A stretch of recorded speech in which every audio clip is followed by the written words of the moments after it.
Welcome to the Dare to Grow Show. I'm Sarah Morgan, and my mission is to help you take daily action in your business, show up consistently and confidently for your audience, and earn more with digital products and programs. I know you have a rad vision for your life and business, but do you dare to grow? Let's jump into this episode and talk about how to make it happen. All right, welcome to episode 104. If you haven't heard the news already, then you should be following me on Instagram because last week I was finally able to announce our big secret project that we've been working on for the past couple of months, and it is a rebrand. So next month marks my 10-year anniversary in business, 10 years after leaving my corporate job, and 10 years of XO Sarah. And while it doesn't feel like I've been in business that long, it totally feels like I've been XO Sarah forever. But over the past 6 months or so, I've started feeling like it was time to shift, and we applied for the trademark, and when that came in, I kind of knew it was time. And so starting over the next couple of weeks, we've already started the process, but you're going to start seeing things on your end. We are going to rebrand as Dare to Grow. And I am so excited. My nervousness has subsided. I'm getting more and more excited to have the new website up. That'll come out on May 10th. We're going to switch our Instagram handle. That will happen in the next couple of weeks. So I am very excited to launch everything. So this means that I am in the process right now of building out an entirely new website. And part of that process is taking new photos. Last time I had photos taken, my hair was long, and that was like 3 years ago. So it's definitely time for an upgrade. So I had my brand photo shoot last week, and when I asked on stories what questions you all had, the answer was like everything. Where to start, how to find a photographer, planning outfits, locations, all of it. So that is what we're going to talk about today. And shout out to Heather for sending me that list. Here's your podcast episode. If you have never gotten brand photos, I cannot recommend it enough. Not only is it going to help to take your brand to the next level instead of using like stock photos, but it also has the ability to make you feel hella confident about yourself and your business. Now, let me say, the fact that I was a circus performer for almost 10 years makes me a lot more comfortable in front of the camera and makes photo shoots easier for me. And the fact that I've taken 5 million selfies. I don't even want to know what the number is because it is large and obnoxious. And, I've been on video every week for most of that 10 years. And also the fact that I'm young-ish and thin and conventionally attractive also makes it easier for me to feel confident having my photo taken because I've seen myself in every ad, magazine, red carpet, like ever. And so I want to say, don't let the fact that it might be easier for me or it looks easier for me stop you from getting your photos, because you deserve to have cute photos of yourself or badass photos or hot photos or whatever your vibe is.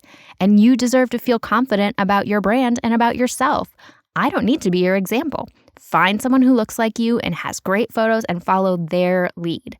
But don't hold yourself back just because it looks easier for me. I've got a lot of practice and a lot of privilege over here. So let's talk about where to start.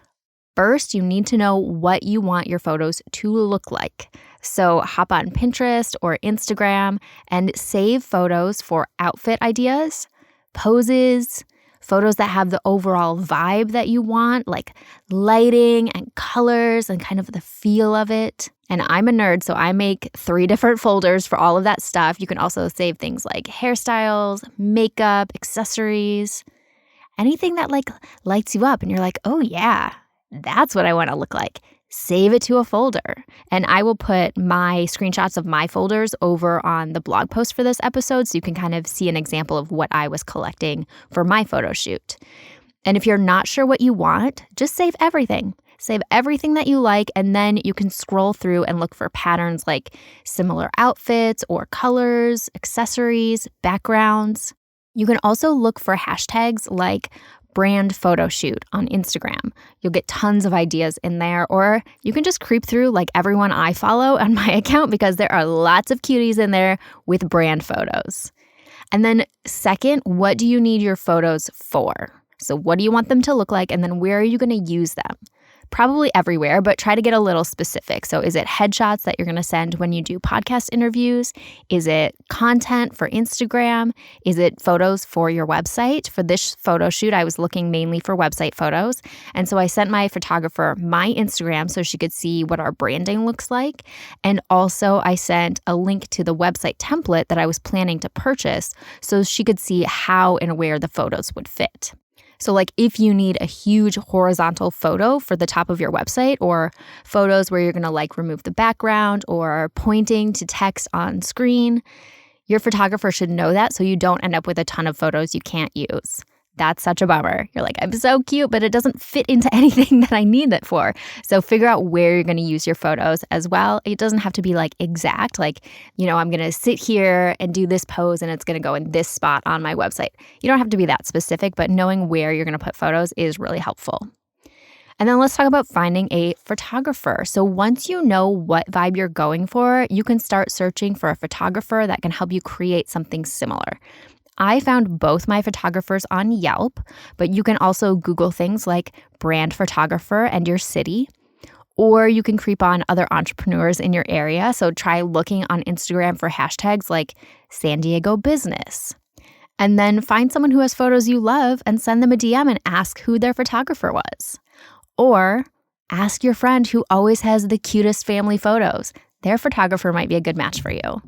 When you're choosing a photographer, pay attention to what types of photos they specialize in. So I'm in San Diego, and there are a ton of photographers who do beach photos and like family photos, but I knew that I wanted to take photos in my apartment, and I'm more on the like alternative side, I guess. So like happy, beautiful family isn't my vibe. I actually wrote down cozy, punk, HBIC in paradise, since I'm in San Diego, palm trees everywhere. That was my vibe. So you'll have to look at my photos when they launch and tell me if we nailed it. Once you find your photographer, you'll probably need to choose a package on their site. Here in San Diego, I've paid around $500 for a 60-minute photo shoot that gets me a couple different outfits and locations and about 30 to 40 edited images. Rates might be different in your city, but an hour-long shoot should get you enough images for your website and social media and whatever you need it for.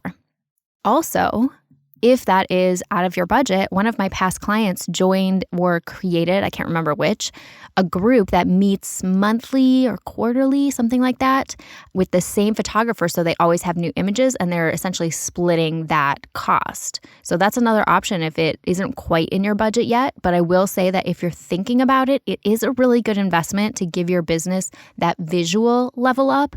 And honestly, when your marketing and photos look better to yourself, it's a lot easier to show up and want to send people to your website, which I know is holding some of you back. Just saying. So let's talk outfits. What are you going to wear in your photos?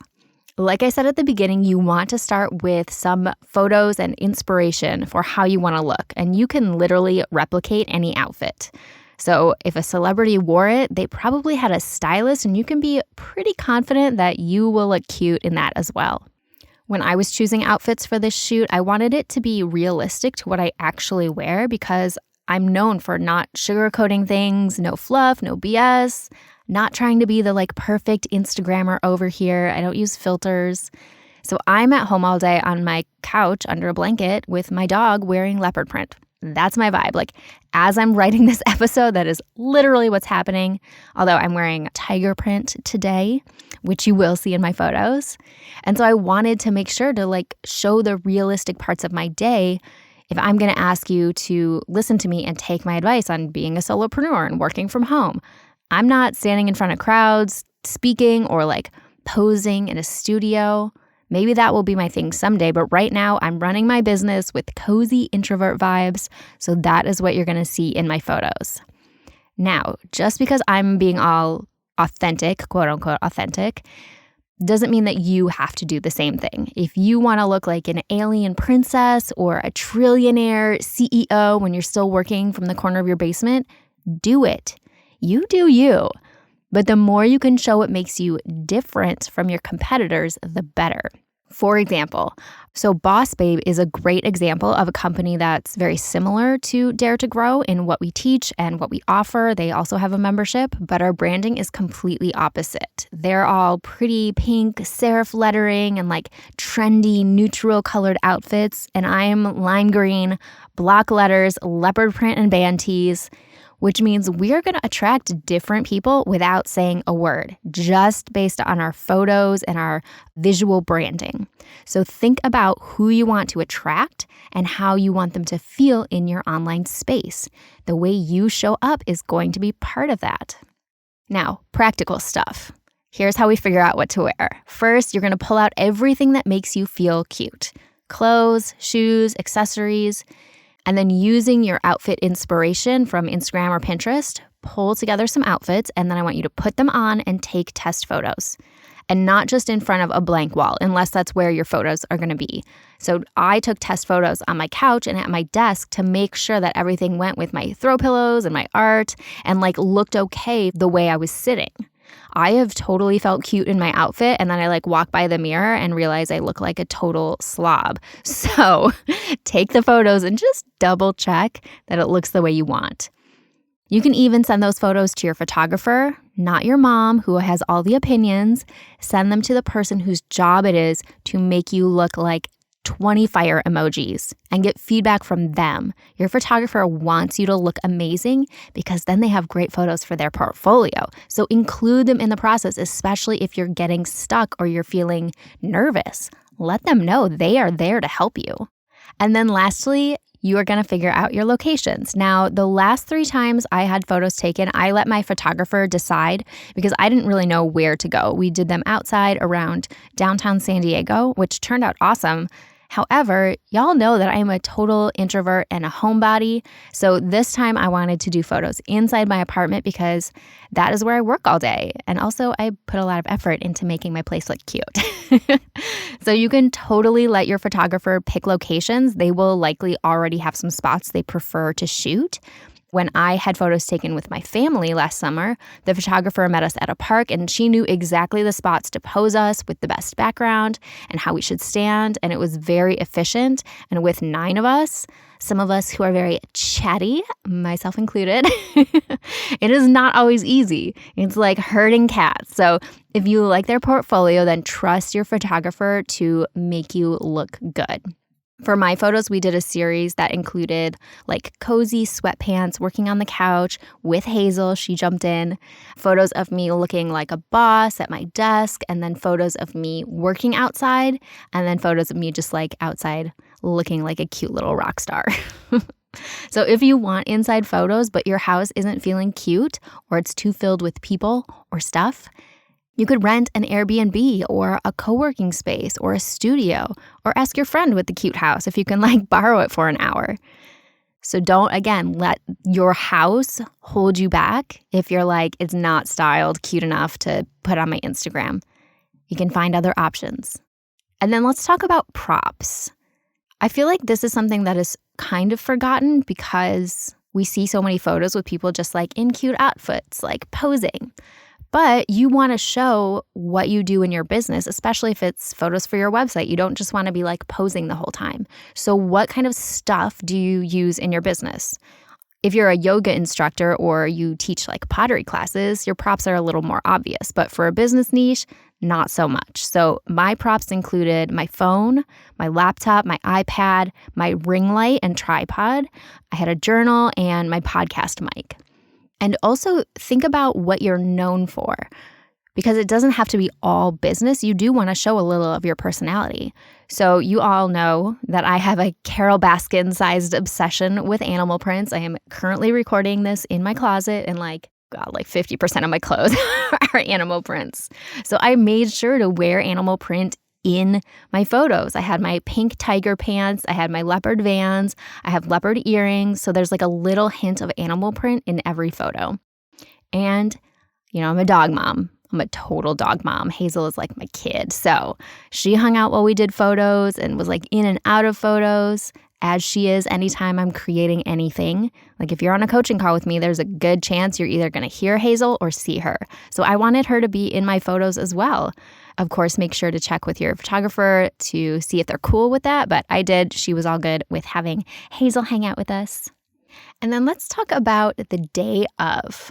Number 1, don't plan other shit. Take the whole day for your photo shoot, even like mine was at 4 p.m. I should have taken the whole day, but I somehow booked a workshop on the same day. But since I've done many workshops and many photo shoots, I knew I could handle them both. But if it's your first brand shoot, give yourself the whole day. Kick the kids out early, send the dog to daycare so that you can take time and get ready at your own pace.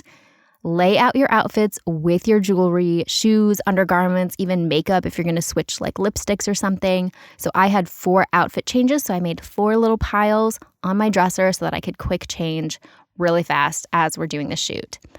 I also started with the least amount of makeup for like sitting on the couch in my PJs photos. And then I added lipstick for each outfit. And at the very end, I added some eyeshadow. Fake eyelashes make a huge difference, especially if you're not into a lot of eye makeup. So get your eyebrows waxed and buy yourself some lashes, and that will really help to make it look a little bit more professional if you're not going to like go get your makeup done. Which I heard something about Zendaya saying that she did her makeup for some red carpets. And so I was like, I can totally do my own makeup for this shoot. So I use Ardell lashes plus Duo glue, the clear kind. You want to get the one that has like a little paintbrush. So you can get it at whatever CVS, Walgreens, drugstore. I used that for all of my circus shows, so it's got the stamp of approval. And eyelashes are not easy to put on, so practice, but the Ardell kind are a little bit easier because they're a little bit more flexible and like natural looking. The other thing you want to do is lay out all of your props in one spot and let your photographer know what you want to use and where, because they're going to help you remember the shots that you want to get. And I totally didn't do this and forgot to take photos with my podcast mic, so I suppose I'll just need another photo shoot sometime soon. But if you need specific shots, make a list. Write it down, what you'll wear, where to pose, what the photo is for. So if you need a specific photo for your about page or for a podcast graphic, write down exactly what you want. And if you need to make a spreadsheet or a PowerPoint, do it. You will make better use of your time if you know exactly what you want, and or let your photographer take the lead and pose you and let you know where to go. That totally works as well. And then when it's time to go, time to take your photos, do your best to relax. If you need a glass of wine, you need your high vibe playlist, you need your BFF cheering you on, you can totally have a friend come and support. Then you can feel more like you're hanging out and having fun and less like you're awkwardly posing for a total stranger. They can even be in your photos. So my face always forgets how to smile for the first couple photos.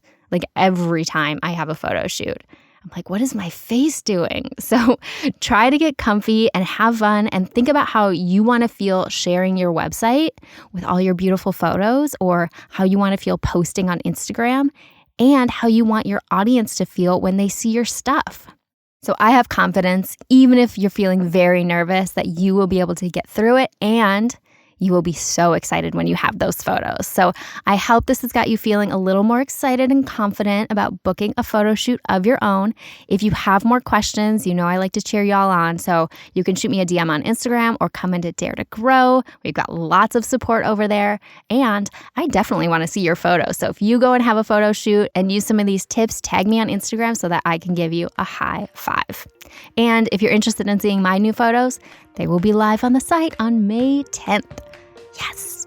All right. Thank you for hanging out with me. I hope this was helpful, and I will talk to you again next week. Oh, and one more thing before I go. If you have any questions on anything we talked about today, or if you are looking for help to market and grow your business, head over to daretogrow.co. That's daretogrow.co, and join us in Dare to Grow. It's my membership for solopreneurs looking to simplify their marketing, show up with confidence, and finally grow their online business. You will get instant access to all of the trainings, the twice monthly coaching calls, our monthly planning and goal setting call, and our super supportive Facebook community filled with solopreneurs just like you. Seriously, it's so good. If that sounds like something you need, link is in the show notes, or visit daretogrow.co, and I will see you inside.